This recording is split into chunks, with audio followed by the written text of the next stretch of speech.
Number 85, Waves of the Sea. We are slurring 3 notes per bow. It is a cute little piece by our Miss Rhoda. We are in G major in 3/4. Let's pluck through it. 1, 2, 3, go 2, 3.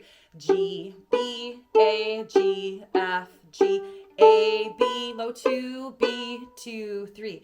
B, D, C, B, A, B, C, D, 4, D, 2, 3. G, F, E, D, C, B, 4, A, 2, 3.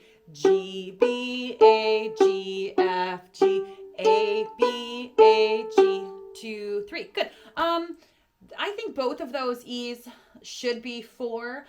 Just on the third line, that third note, that could be open because we're coming down. Watch out for your low 2s and your A and your E string. All right, with the bow.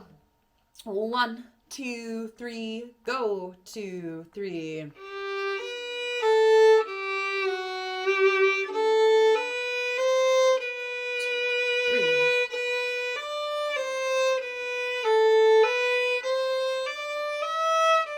2, 3, low 2. Low 2.